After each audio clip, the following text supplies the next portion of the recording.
Vamos a estudiar en esta ocasión un tema que le hemos titulado El tiempo del juicio de los vivos. Este tema puede ser largo, he tratado de reducirlo y no incluir algunas cosas con el objetivo de que podamos terminar dentro del tiempo que más o menos estamos enmarcando cada noche. Pero vamos a desarrollarlo de la forma más clara posible y al final, como siempre, habrá una sección de preguntas. Lo primero que quiero presentar es cómo la Biblia nos deja muy claro que cada ser humano que está en este planeta va a ser juzgado. O sea, todos los seres humanos vamos a ser juzgados. Y vamos a repasar lo que dice la palabra de Dios como marco de referencia para que podamos dejar esa base bien fundamentada. Romanos capítulo 14, versículo 12. De manera que cada uno de nosotros rendirá cuenta a Dios de sí mismo. Cada uno de nosotros rendirá cuenta a Dios de sí mismo. El detalle es que nos han presentado una imagen como la que está aquí en la pantalla. Es la imagen que le presentan a los niños en la clase de niños. Tenemos la idea de que cuando Cristo venga, entonces Él nos va a llevar ante el trono del Padre y va a estar al lado nuestro de cada uno y nos va a presentar y los ángeles van a estar allí como testigos. Y entonces tenemos esa idea y ese concepto del juicio. No va a ser así. Nosotros somos juzgados en el cielo mientras nosotros estamos en la tierra.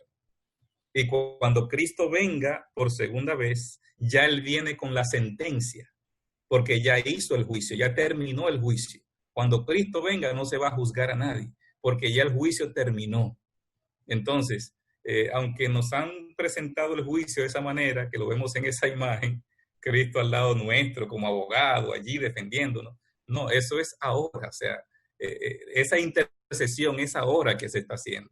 Esa intercesión es antes del venir. El juicio se realiza en el cielo mientras yo estoy en la tierra. Hebreos 4:13 dice, no existe cosa creada que no sea manifiesta en su presencia. Más bien, todas están desnudas y expuestas ante los ojos de aquel a quien tenemos que dar cuenta. Enfatiza el apóstol Pablo que nosotros tenemos que dar cuenta y que ante quien tenemos que dar cuenta no podemos ocultarle nada porque todo está desnudo ante sus ojos. Él conoce todo. Ante los hombres podemos intentar engañar, pero ante Dios no, porque Dios nos ve en lo más recóndito del corazón. Eclesiastés 11:9 dice, alégrate joven en tu adolescencia, tenga placer tu corazón en los días de tu juventud, anda según los caminos de tu corazón y según la vista de tus ojos. Si ese texto terminara ahí, bueno, diríamos, bueno, pero ¿qué consejo es que está dando Salomón? Porque si uno revisa lo que está diciendo, joven, alégrate, tome placer su corazón en tu juventud, anda según los caminos de tu corazón y la vista de tus ojos. Pero el texto termina diciendo, pero ten presente que por todas estas cosas Dios te traerá a juicio. Por todo esto, Dios te va a traer a juicio. O sea, tú puedes hacer lo que tú quieras con tu vida. Es lo que le está diciendo. Es como una psicología inversa que está utilizando Eclesiastés. O sea, haz lo que tú quieras, pero ten en cuenta que vas a tener que rendir cuentas, que hay un juicio. Dios te va a traer todo lo que hagas, todas las cosas que tú ejecutes, tú vas a tener que darle cuenta a Dios por cada una de ellas. Así que lo que está diciendo el texto no es lo que parece decir. Lo que está diciendo es, antes de tú hacer esas cosas que sea la alegría de tu corazón, la vista de tus ojos, tienes que pensar que hay un juicio, para que entonces te limites en hacer lo que tú quieres, lo que te gusta, lo que te agrada, porque tú sabes que tendrás que dar cuenta por cada una de esas cosas. Así que la palabra de Dios establece de una forma muy clara y definitiva que Dios va a hacer juicio a cada ser humano.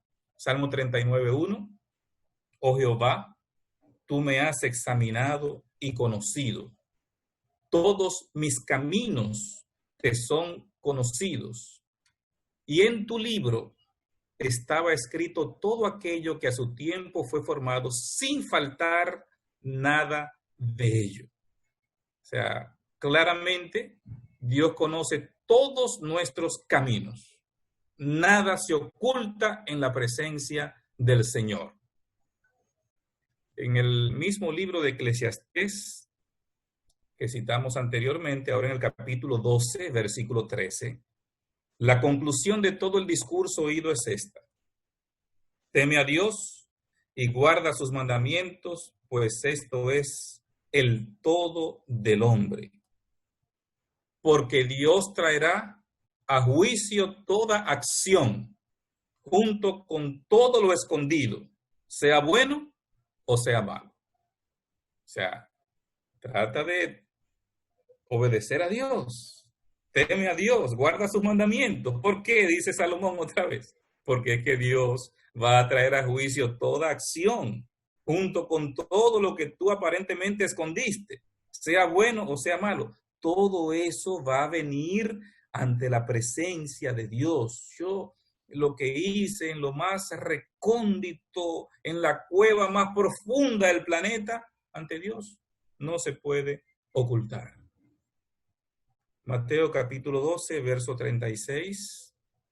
En el día del juicio, los hombres darán cuenta de toda palabra ociosa que hablen. De toda palabra ociosa que hablen. O sea, nuestras palabras tienen un peso para el juicio, porque yo tengo que dar cuenta por cada palabra ociosa que yo hable.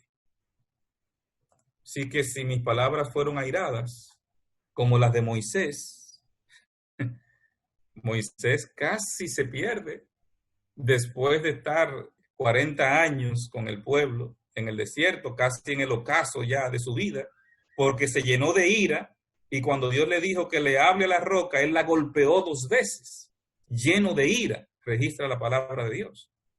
Entonces, cuando le habló al pueblo, ¿quién nos dijo que tendríamos que sacarle agua de la roca? Como que era él que lo iba a hacer. Se dio la gloria a él, lleno de ira, por lo que Dios merecía la gloria. Y fue tan grave delante de Dios que le quitara la gloria que le pertenecía a Dios, que Dios le dijo, no vas a entrar. Después de 40 años conduciendo el pueblo, no vas a entrar. Y Moisés se molestó, se disgustó, no vas a entrar, no me hables más del asunto. Pero Moisés se arrepintió. Pero sus palabras airadas lo llevaron a pecar. Entonces, las palabras airadas nos pueden llevar a pecar. Cuando Pedro negó a Jesús, lo negó 3 veces, pero la última vez que lo negó, lo dijo con maldiciones y palabras soeces, dice el deseado de todas las gentes.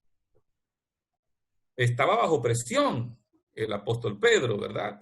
Lo estaban diciendo, tú eres de ellos, y con la presión del momento y lo que estaba pasando, lo negó 3 veces, y la tercera vez, como le dijeron, es que hasta tu hablar te denuncia. Entonces habló como él hablaba antes de seguir a Jesús, como hablaban los pescadores. Sus palabras casi lo llevan, bueno, lo llevaron a negar a Jesús, pero casi lo llevan a la perdición, porque le costó volver otra vez. Palabras de crítica. Bueno, esos primeros 2 ejemplos son personas que se arrepintieron. Pero si nuestras palabras son de crítica, como las del sumo sacerdote Anás, entonces eso puede traer consecuencias, porque Jesús le dijo a Anás, bueno, te voy a decir que desde ahora vas a ver al Hijo del Hombre viniendo en la gloria de su Padre, sentado a la diestra de Dios.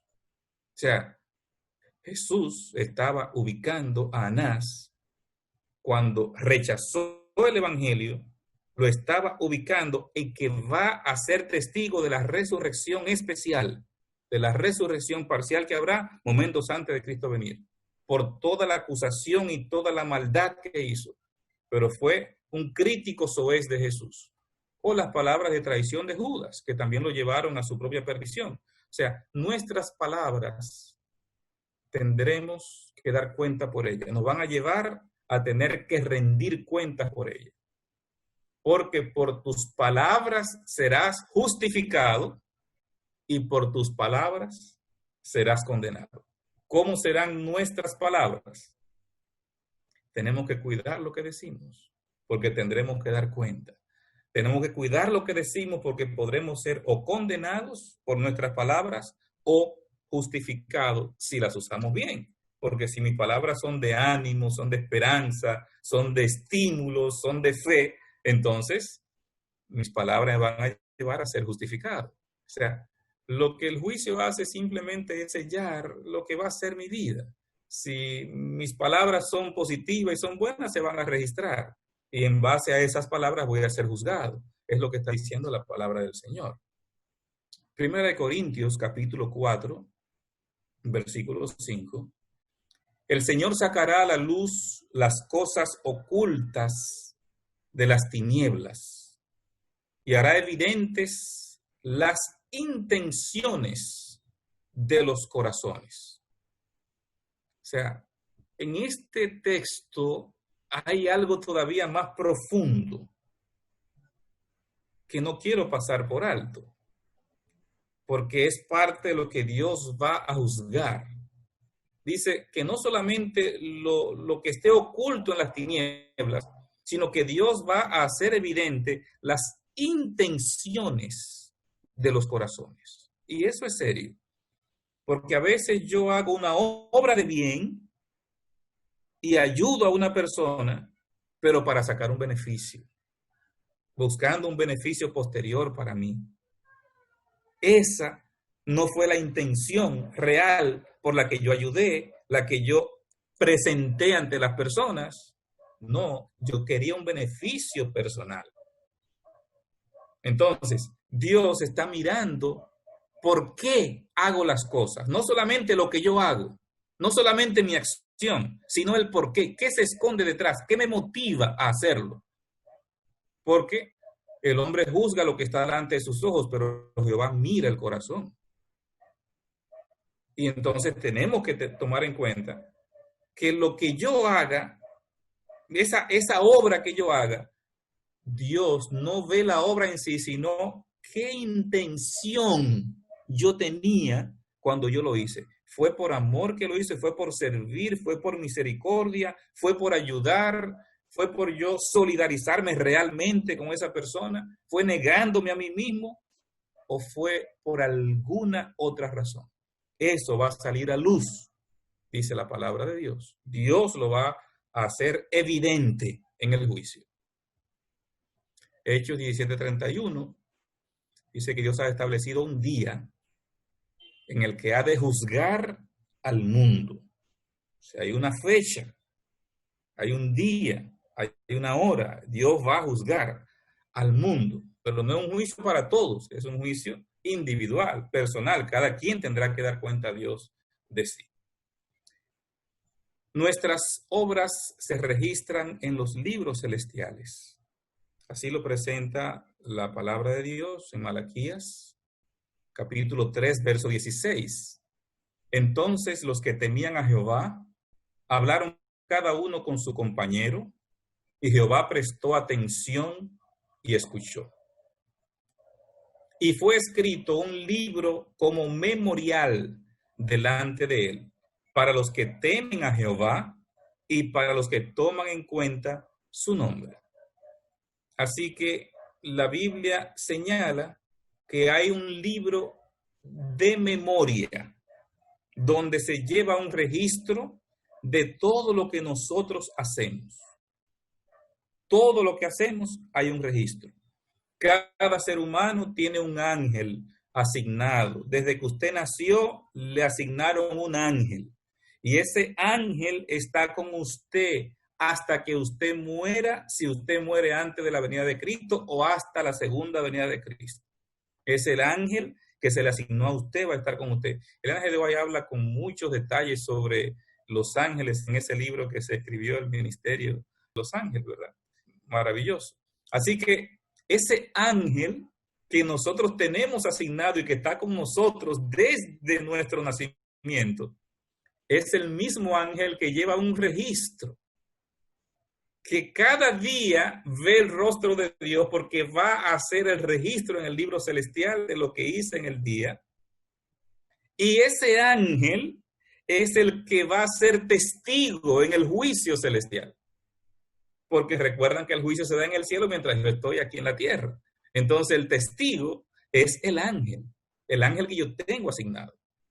Entonces, ese libro de memoria se escribe delante de Dios. Ese libro de memoria registra todo lo que hacemos, pero no solo lo que hacemos, y eso es lo interesante, según los versículos anteriores que hemos visto, aún las motivaciones de lo que hicimos, las intenciones por las que yo hice lo que hice, eso también se registra en el libro, porque dice el texto que ya leímos, que Dios las va a develar, aún las intenciones del corazón. Vamos a ver ahora en la palabra de Dios cómo Cristo viene al anciano de días. Es un texto que está tomado del libro de Daniel y es interesante porque en el libro de Daniel la visión que se presenta de las cuatro bestias terribles, ¿verdad? Que representan los imperios mundiales, comenzando con Babilonia, Medo-Persia, Grecia, el Imperio Romano, después la Roma papal. Entonces se ve ese cuerno pequeño de la cuarta bestia que está destruyendo, acabando con el pueblo de Dios, con los santos, venciéndolo. Entonces se hace un paréntesis, en el capítulo 7 se hace un paréntesis y se interrumpe la narrativa de las bestias del capítulo 7 y entra en escena otra narrativa. Versículo 9. Estaba mirando hasta que fueron puestos unos tronos y se sentó un anciano de días. Su vestidura era blanca como la nieve y el cabello de su cabeza era como lana limpia. Esta visión que se presenta aquí es una visión del trono de Dios, ¿verdad? Está diciendo el texto que él estaba mirando hasta que fueron puestos tronos y se sentó un anciano de días. La Biblia hace alusión a Jehová el Padre con la expresión anciano de días. Así es como se le llama en varias partes de las Escrituras. Entonces, estamos hablando del trono de Dios, ¿verdad? Entonces describe, la vestidura era blanca como la nieve, el cabello de su cabeza como lana limpia, su trono era como llama de fuego y sus ruedas fuego ardiente. Se evidencia un trono movible, porque es un trono con ruedas. Así lo presenta el profeta Ezequiel también. Él ve rueda sobre rueda, una visión, ¿verdad? Pero es el trono, un trono movible, como lo presenta la palabra de Dios. No es un trono estático.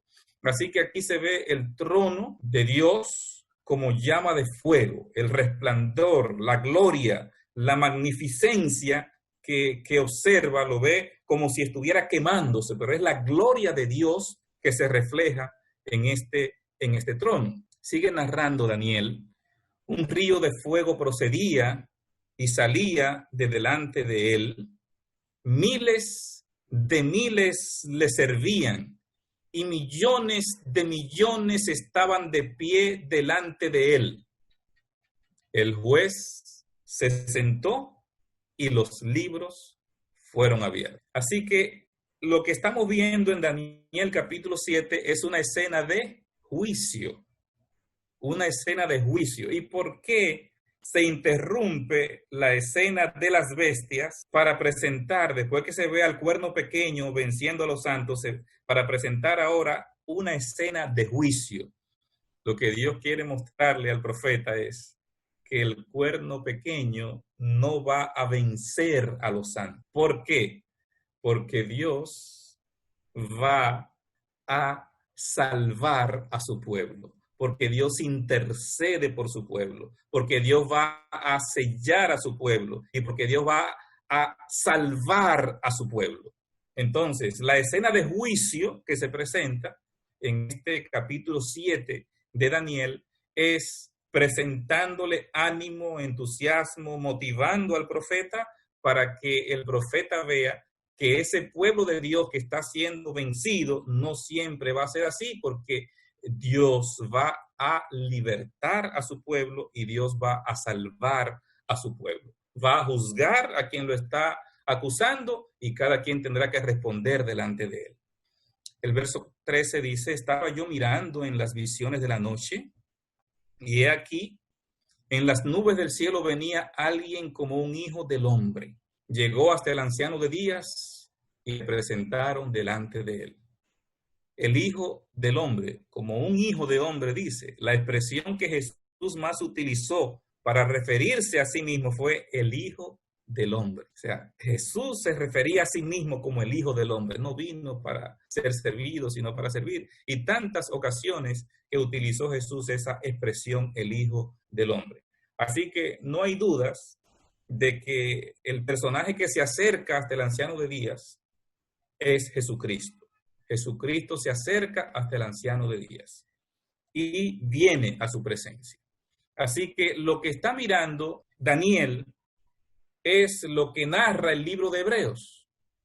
El libro de Hebreos dice, tenemos tal sumo sacerdote que se sentó a la diestra del trono de la majestad en los cielos, ministro del santuario y de aquel verdadero tabernáculo que el Señor asentó y no el hombre. O sea, está hablando de Cristo, su presencia en el santuario celestial, en la presencia misma del trono divino. Cristo, el sumo sacerdote, así lo presenta Hebreo. Así que la visión de Daniel es una visión que está hablando acerca de lo que va a pasar en el santuario en el futuro.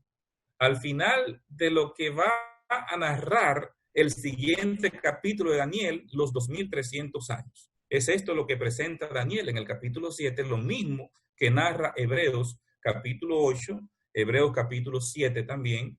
Dice, por esto también puede salvar por completo a los que por medio de él se acercan a Dios, puesto que vive para siempre para interceder por ellos. Así que si hay alguna duda acerca de lo que Cristo está haciendo en el santuario, el mismo libro de Hebreos dice que Cristo está allí para salvar, pero está diciendo más específicamente para interceder por nosotros.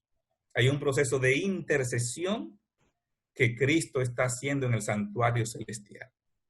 No tenemos el tiempo de hablar del santuario y sus detalles hoy. Solo quizás una pequeña introducción podremos hacer en este día sobre este tema, porque es un tema que tomaría solamente el santuario 10 días por lo menos para poder hablar de él.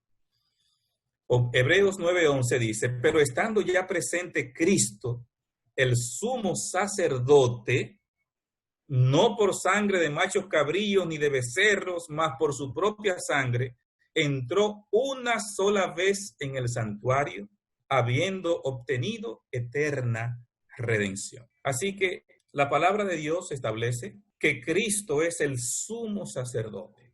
Allí está en el versículo 11. Estando ya presente Cristo, el sumo sacerdote.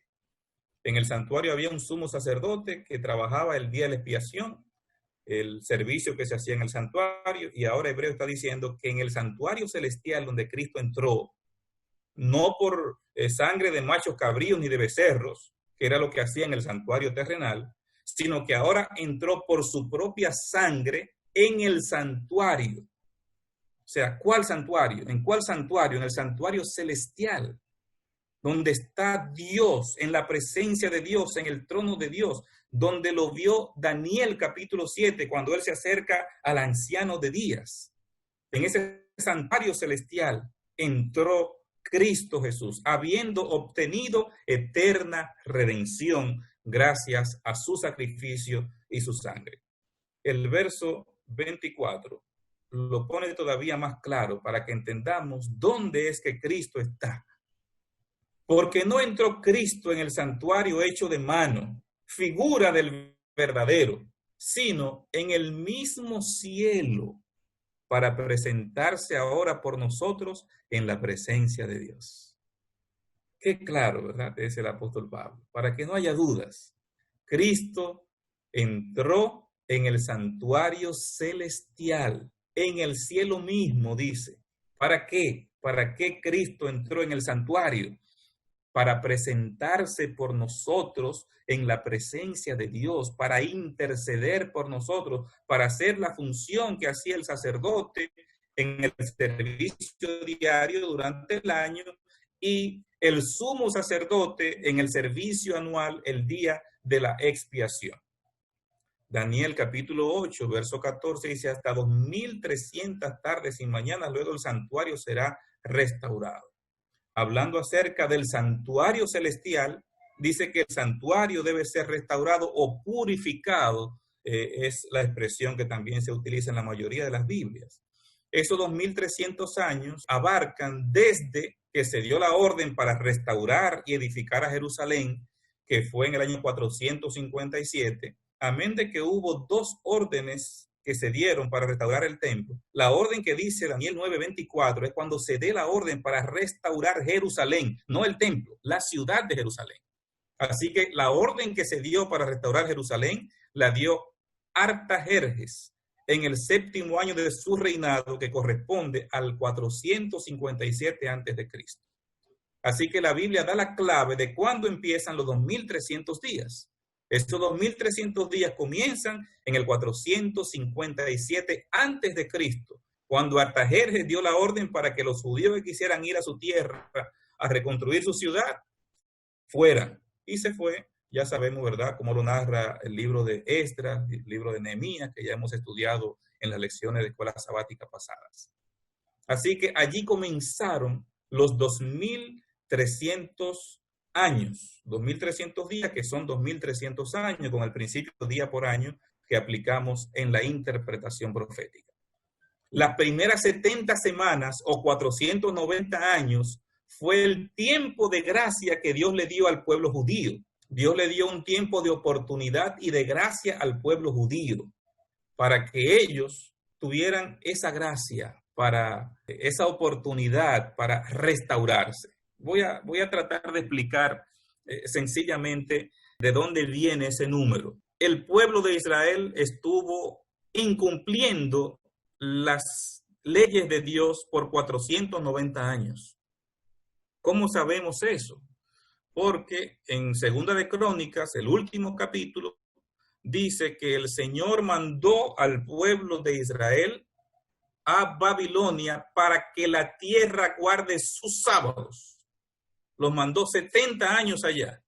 O sea, ellos no estaban cumpliendo con el año sabático. Como no estaban cumpliendo con guardar el año sabático, que Dios había dicho, tú vas a sembrar tu tierra durante 6 años, el 7º año la tierra debe reposar, y hay toda una explicación de por qué debía reposar la tierra, pero ellos no cumplieron con eso. Entonces, ¿qué hizo Dios? Dios dice, como ustedes no cumplieron con eso, yo lo voy a sacar de allí para que la tierra guarde sus 70 sábados corridos. Entonces lo sacó de allí para que se cumpliesen esos 70 años sabáticos que ellos no quisieron cumplir. Pero ahora dice, les voy a dar otra vez el mismo periodo. Les voy a dar ahora 490 años de gracia para ver si en estos próximos 490 años ustedes son fieles y me obedecen y siguen mis principios. Entonces, esos 490 años llegaron hasta el año 34. Son la primera parte de los 2300 años. Así que hasta ahí van 490 años. Faltan 1810 años para completar 2300 años. Así que si le sumo 1810 años al año 34, me lleva hasta el año 1844. Así que cuando está diciendo Daniel 8:14, hasta 2300 años y el santuario será purificado, está hablando de el año 1844, porque la profecía da el punto de inicio, cuando se dé la orden para restaurar la ciudad de Jerusalén. Si yo tengo el punto de inicio, entonces tengo el punto final, que es el año 1844. Esta profecía está diciendo que en el año 1844 debe purificarse el santuario celestial. ¿Qué es la purificación del santuario? Cuando hablamos de purificación del santuario, ¿qué es? ¿Qué ensuciaba el santuario que requería una purificación? Bueno, los servicios que se hacían cada día en el santuario. En el santuario cada día se hacían servicios y una vez al año se hacía el día de la expiación. Durante cada día se mataban corderos, 2 veces fijo, el servicio matutino, el servicio vespertino, pero las personas traían ofrenda por el pecado y confesaban allí su pecado sobre el cordero, sobre la cabeza del cordero. Simbólicamente los pecados pasaban del pecador al cordero. El pecador salía absuelto de pecado, pero quedaba el cordero condenado. Entonces el pecador tenía que matar el cordero. Y cuando mataba el cordero, tomaba la sangre en un recipiente y se la entregaba al sacerdote, que hacía el ritual de la sangre para la purificación de ese pecador. Eso se hacía cada día, el servicio diario. El servicio anual era el día de la expiación. El día de la expiación era diferente, porque el día de la expiación se traía, era el día para limpiar el santuario ¿de qué?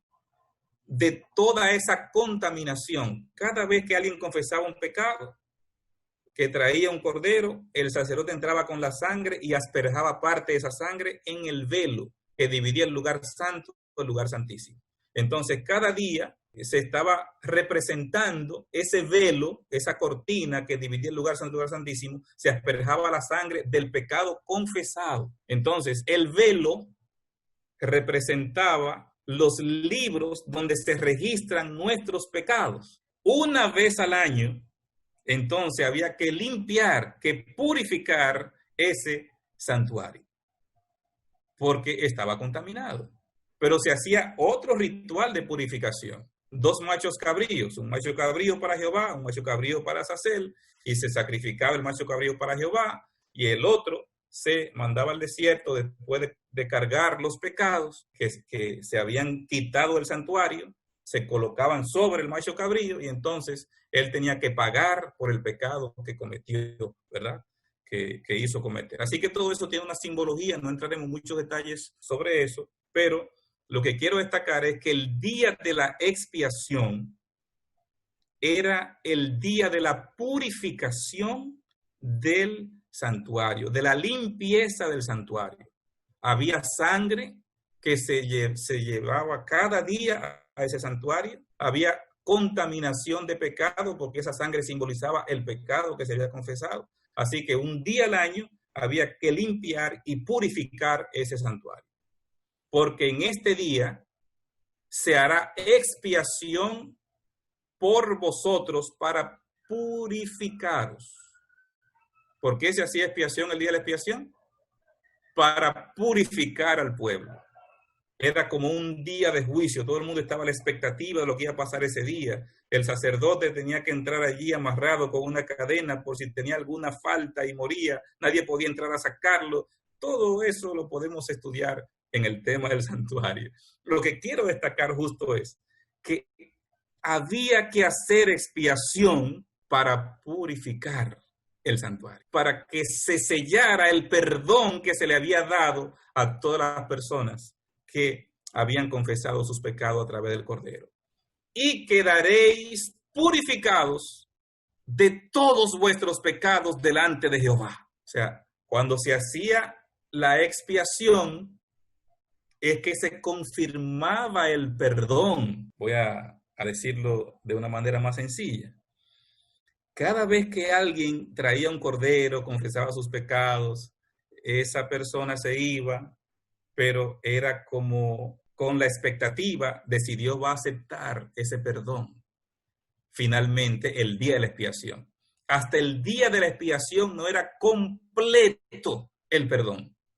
Así que el texto de Levítico 16, donde habla acerca del día de la expiación, dice: este día se hará expiación por vosotros para purificaros, y quedaréis purificados de todos vuestros pecados delante de Jehová. La purificación del santuario es un símbolo del juicio investigador, porque hay un santuario celestial que hay que purificar. Sí, que hay que purificarle al santuario celestial. ¿Qué hay que limpiarle al santuario celestial? Hay que limpiar el registro de los pecados. Cada vez que yo cometo un pecado, hay un libro donde se registra, el libro de memoria, se registra ese pecado. Entonces, sí, hay algo que está manchando el cielo, que son el registro de mis pecados.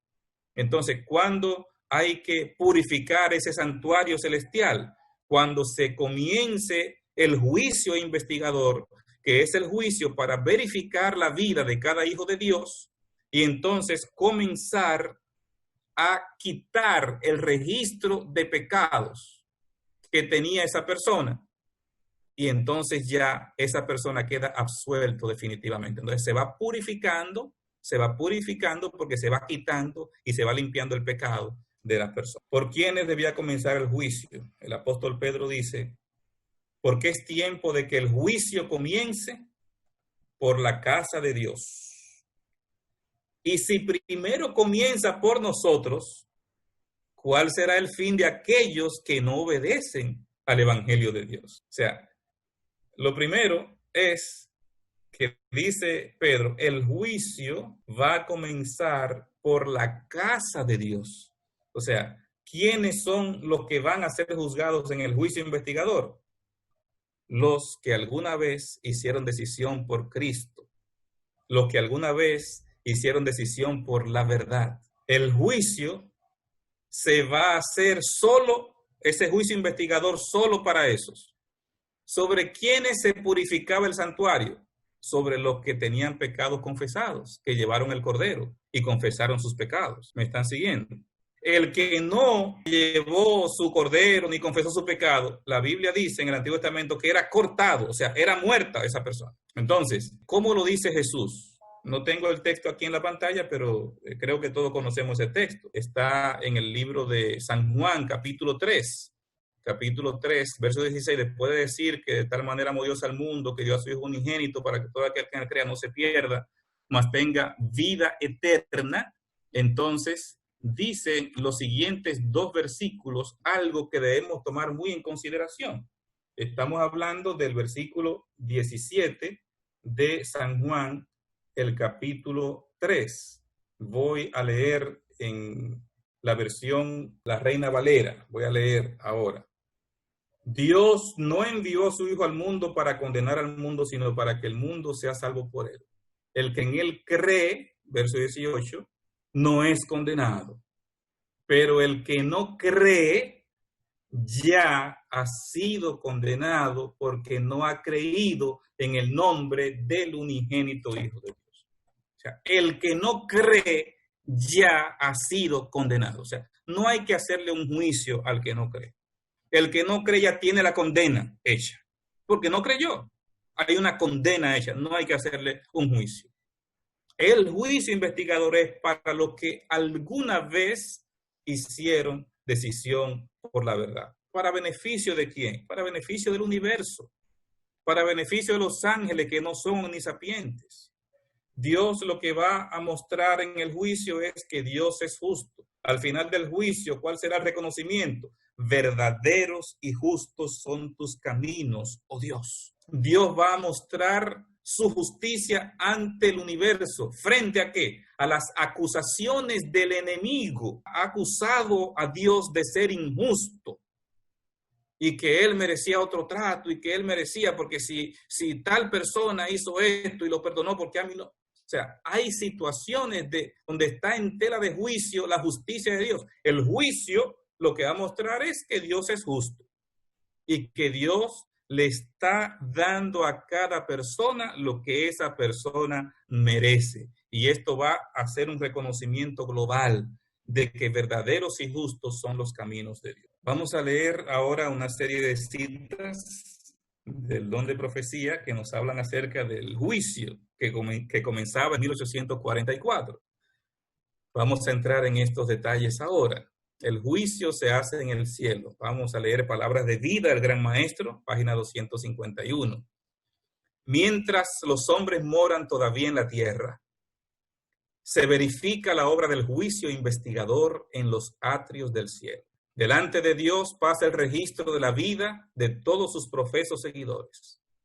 Todos son examinados según los registrados en los libros del cielo, y según sus hechos queda para siempre fijado el destino de cada uno. O sea, mientras los hombres están en la tierra, así comienza la cita, se verifica el juicio investigador en los cielos.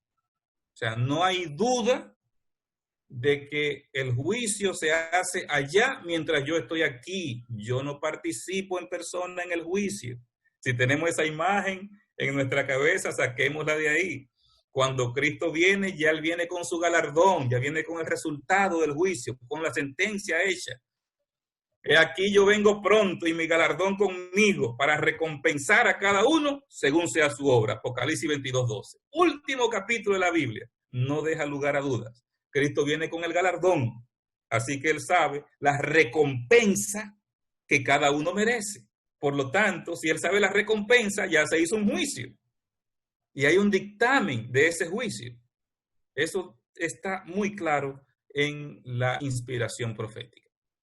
Oye los testimonios, tomo 1, página 597. En 1844, nuestro gran sumo sacerdote entró en el lugar santísimo del santuario celestial para comenzar la obra del juicio investigador. Han estado siendo examinados delante de Dios los casos de los muertos justos. Cuando se complete esa obra, se pronunciará juicio sobre los vivientes. Así que el juicio, como dice Pedro, comienza por el pueblo de Dios. Pero dentro del pueblo de Dios, ¿por quiénes? Por los justos que ya murieron. Por esas personas se va a hacer juicio. Así se va a comenzar por los justos muertos. Y después se va a pasar por los vivos. Hay mucha inquietud de cuándo va a ser el inicio del juicio por los vivos, pero vamos a seguir leyendo algunas citas más. El inicio de los casos de los muertos ha estado en progreso por más de 40 años y no sabemos cuán pronto pasará a los casos de los vivos. No sabemos, dice la sierva de Dios. Así que ya empezó el juicio desde 1844. Cuando ella escribió esto, habían pasado ya 40 años. Entonces, no sabemos cuándo será el de los vivos. No se le dio luz en ese sentido, con claridad. Hay deducciones que tendremos que hacer. Testimonios, tomo 5, página 648. Varias veces durante el invierno pasado, 1888-89, escuché un comentario según el cual durante el Congreso de Minneapolis, a la hermana White le fue mostrado que el juicio que desde 1844 se lleva a cabo con los justos muertos, había ahora comenzado con los vivos. Y dice Elena White, ese informe no es cierto. O sea, yo nunca he dicho eso. Alguien se inventó eso, pero no he sido yo quien lo ha dicho, dice Elena G. de White. O sea, ya desde su tiempo había personas queriendo decir que el juicio comenzó por los vivos. Yo he escuchado predicadores que van a la iglesia y dicen, y si en este momento es tu nombre el que está siendo considerado y ahora mismo se te está haciendo juicio y no te has arrepentido, ya estás perdido. Y la gente se asusta y se preocupa y como que no quiere ni mirar. O sea, no podemos ver las cosas tan así. Tenemos que verla con un poco más de profundidad, acorde con lo que describe la palabra de Dios, como está en los registros y en los eventos que ya Dios ha revelado. Primeros escritos, página 280. Todos los casos habían sido fallados para vida o para muerte. Mientras Jesús oficiaba en el santuario, había proseguido el juicio de los justos muertos y luego el de los justos vivientes. Cristo, habiendo hecho expiación por su pueblo y habiendo borrado sus pecados, había recibido su reino. estaba completo el número de los súbditos del reino y consumado el matrimonio del Cordero. El reino y el poderío fueron dados a Jesús y a los herederos de la salvación, y Jesús iba a reinar como Rey de Reyes y Señor de Señores. En esta cita de Primeros Escritos es interesante porque está hablando de lo que Cristo hace, la expiación que hace por su pueblo, borra sus pecados, y entonces dice, estaba completo el número de los súbditos y consumado el matrimonio del Cordero. ¿Cuál es el matrimonio del Cordero? La Biblia habla de la boda del Cordero en varios textos, en dos parábolas que no tenemos el tiempo de estudiar con profundidad esta noche. La parábola de la invitación a las bodas, que donde el hombre no tenía el vestido de boda. Esa parábola es una parábola que hay que estudiar cuando se estudia este tema, pero el tiempo no nos permite verla con detalles en esta ocasión. Pero menciono así de entrada que la boda de Cristo que aparece en esa parábola describe Elena G. de White en palabras de vida del gran maestro, explicando que esa boda era la unión de lo divino y lo humano. O sea, la humanidad de Cristo, cómo se conjugaba con su divinidad. Eso lo dice la sierva de Dios en palabras de vida del gran maestro. Pero la boda que aparece en el capítulo 25, en la otra parábola de Mateo 25, las 10 vírgenes, hay una boda también, y dice la sierva de Dios que esa boda representa el acto de Cristo ser coronado como Rey de Reyes. Esa boda representa que Cristo recibe el reino de su Padre. Y aquí, en esta cita de Primeros Escritos, dice, el reino y el poderío fueron dados a Jesús y a los herederos de la salvación. Y Jesús iba a reinar como Rey de Reyes y Señor de Señores. O sea, en Mateo 25, versos 1 y siguientes, las 10 vírgenes, Elena G. de White, en el libro Conflicto de los Siglos, en la versión tapadura, página 476, el capítulo se titula, para los que tienen otra versión, capítulo se titula Cristo nuestro abogado. Dice claramente que la venida del Hijo a las bodas representa el acto de Cristo ser coronado Rey. Es la venida del Hijo del hombre al anciano de días. ¿Y eso pasó cuándo? 1844. Importante que podamos entender eso como lo describe Primeros Escritos, como lo describe también Palabras de Vida del gran maestro. La obra del juicio que empezó en 1844 debe proseguir hasta que sean falladas las causas de todos los hombres, tanto de los vivos como de los muertos. Debe extenderse hasta el fin del tiempo de gracia concedido a la humanidad. Fíjense que esta cita del gran conflicto es muy reveladora, porque en esta cita dice que la obra del juicio que empezó en 1844 va a proseguir hasta el fin del tiempo de gracia. Comenzó con los muertos, pero dice tanto de los vivos como de los muertos. Sigue hasta el fin del tiempo de gracia, lo que significa que el juicio de los vivos termina cuando termina el tiempo de gracia. Cuando Jesús pronuncia las palabras, el que es injusto siga siendo injusto, el que es santo santifíquese todavía. Entonces ahí termina el juicio por los vivos y el juicio general. Entonces, ese texto nos da cuándo termina el juicio, el dictamen para el fin del juicio por los vivos. Ya tenemos por lo menos dónde termina. Vamos a seguir un poquito más adelante.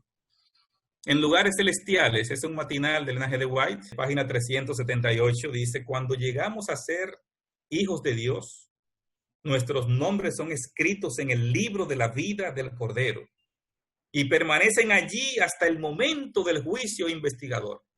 Entonces será considerado el nombre de toda persona y se examinará su registro. a medida que los libros de memoria se vayan abriendo en el juicio, las vidas de todos los que hayan creído en Jesús pasan ante Dios para ser examinadas por Él. Empezando con los primeros que vivieron en la tierra. Nuestro abogado, Cristo, presenta los casos de cada generación sucesiva y termina con los vivos. Fíjense que la última parte del juicio investigador es con los vivos, es la última partecita, el juicio de los vivos. Sigue diciendo la cita. Cada nombre es mencionado, cada caso cuidadosamente investigado. Cada nombre, no es un dictamen y ya, no, cada nombre es mencionado, cada caso es cuidadosamente investigado. Habrá nombres que serán aceptados y otros rechazados. En caso de que alguien tenga en los libros de memoria pecados de los que no se haya arrepentido y que no hayan sido perdonados, su nombre será borrado del libro de la vida y la mención de sus buenas obras será borrada de los registros de Dios. Un ángel que regresa de la tierra anuncia que su obra está terminada. El mundo ha sido sometido a la prueba final y todos los que han resultado fieles a los preceptos divinos han recibido el sello del Dios vivo. Entonces Jesús dejará de interceder en el santuario celestial, levantará sus manos y con gran voz dirá, hecho es. Toda esa cita larga está en Maranata, el Señor viene, página 263.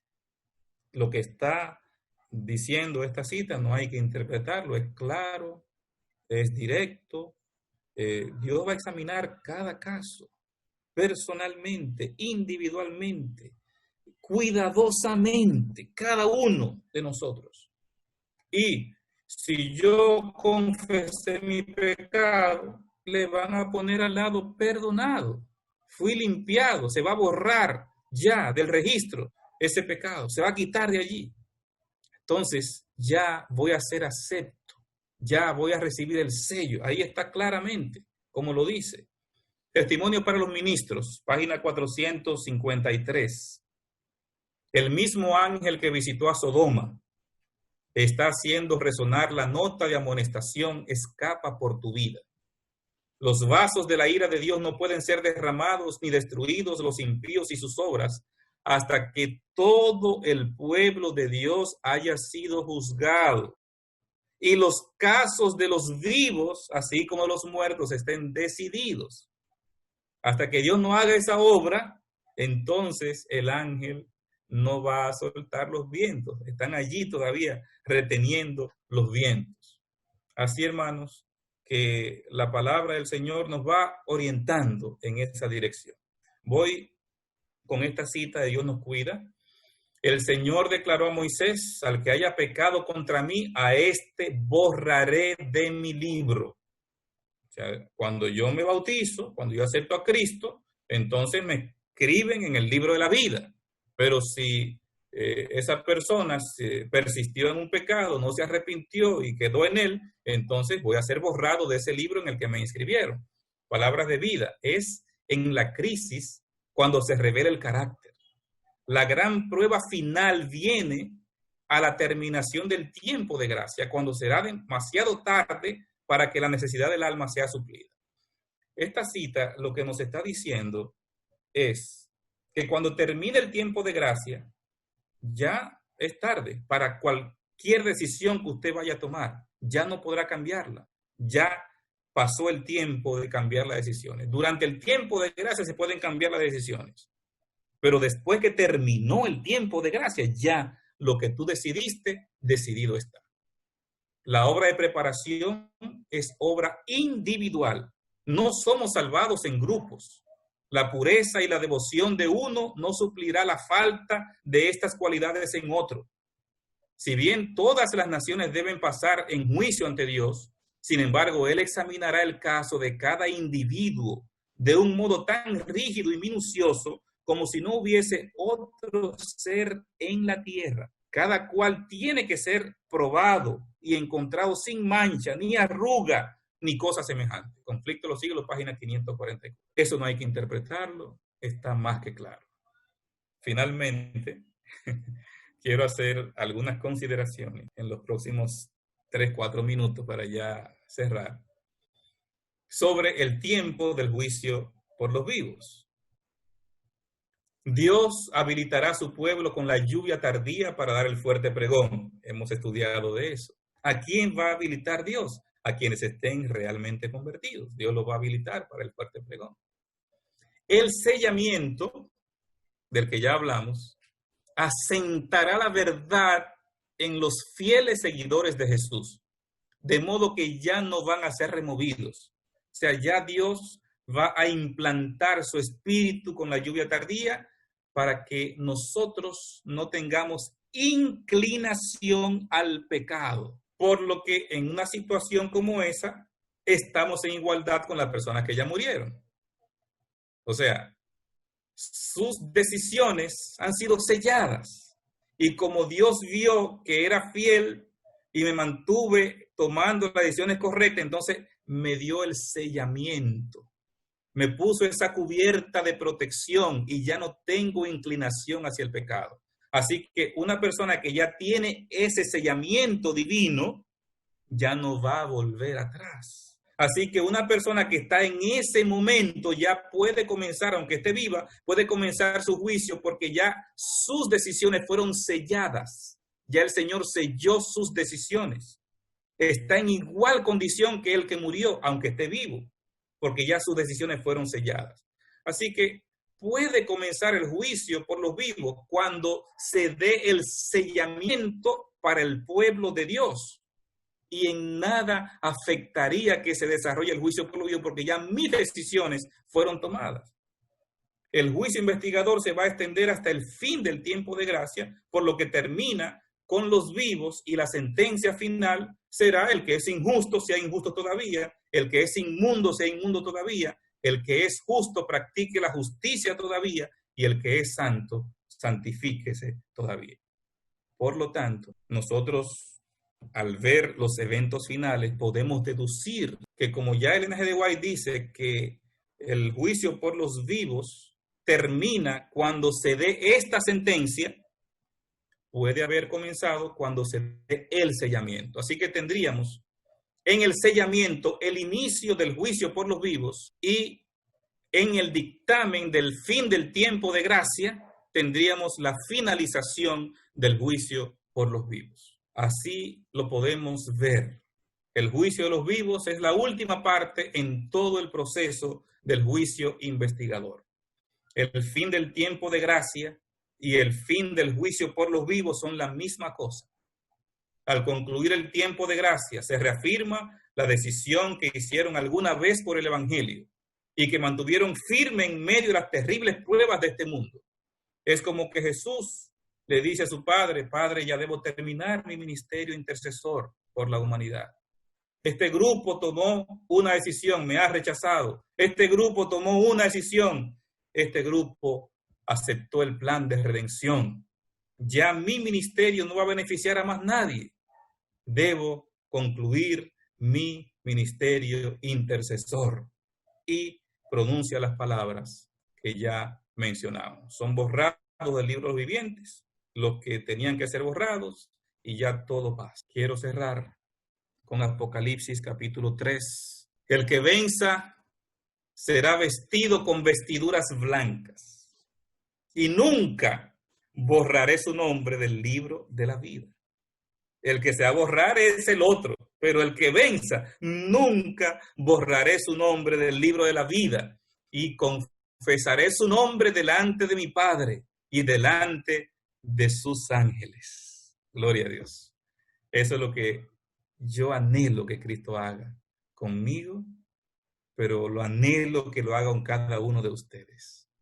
Que pueda reconfirmar con letras de oro nuestro nombre en el libro de la vida y que me confiese delante de su Padre y de los ángeles. Que el Señor te bendiga. Ha llegado un momento interesante.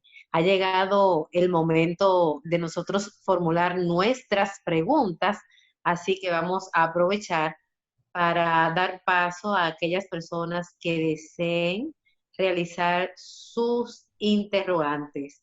Pero me llegó una pregunta por acá y dice de la siguiente manera: constantemente estamos falleciendo personas y hemos escuchado que el juicio inició con las personas fallecidas.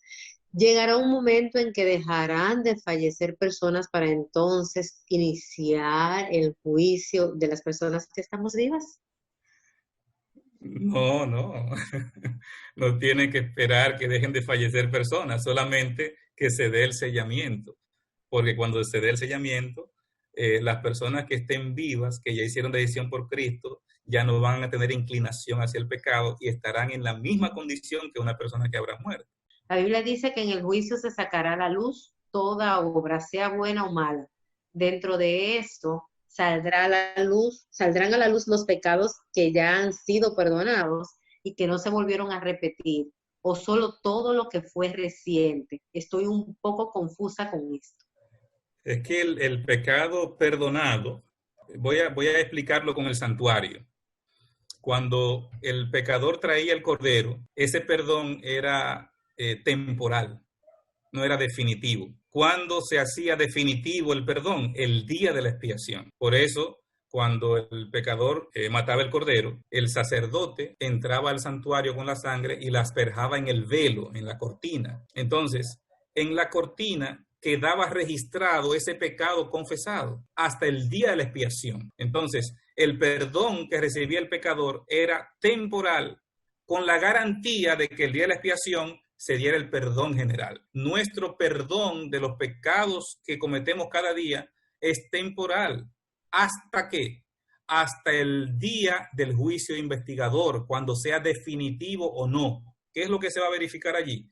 Si yo realmente me arrepentí o no, porque yo puedo hoy decir que me arrepiento de un pecado, pero mañana volver y cometer otro. Y entonces, cuando llegue el juicio, ¿cuál es el registro que va a encontrar de mí? ¿Es un registro de perdón cada vez? ¿Seguí dependiendo de Cristo, sometiéndome a Él, viviendo para Él? Entonces, el juicio investigador lo que va es a confirmar definitivamente mi perdón. Mientras no llegue el juicio investigador, mi perdón no es completo, es temporal, como nos ilustra el tema del santuario. ¿El juicio de los vivos será para los 144,000? Sí, porque recuerden que los 144,000 es la última generación de los fieles de Dios que va a estar vivo en el tiempo final.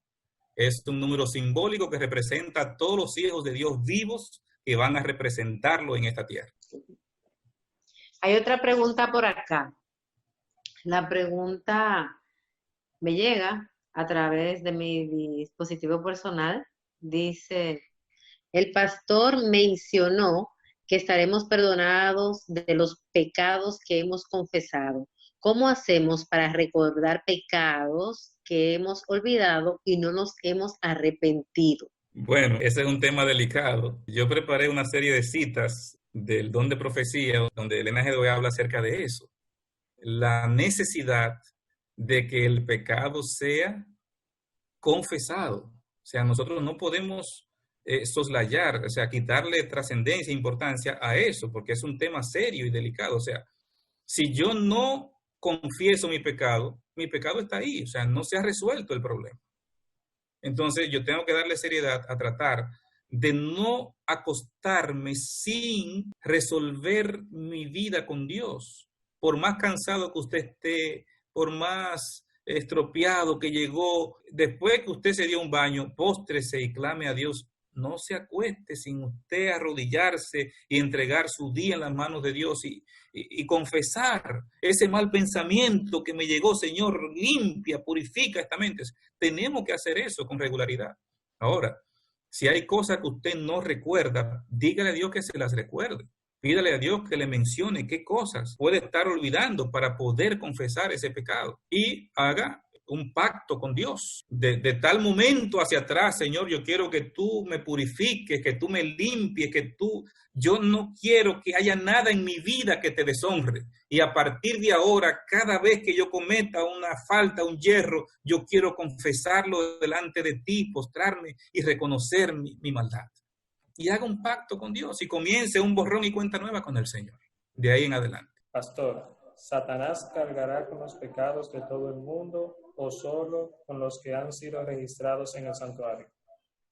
Solamente con los que están registrados en el santuario. Eso se ilustra el día de la expiación, recuerdan, se confesaban los pecados sobre la cabeza del macho cabrío por Azazel. Y no es que él cargará, es que él va a tener que pagar por ese pecado, porque Cristo es el que me perdona, como Cristo ha sido el Cordero de Dios que quita el pecado del mundo, pero Cristo me quita el pecado, pero el pecado no se queda en el aire.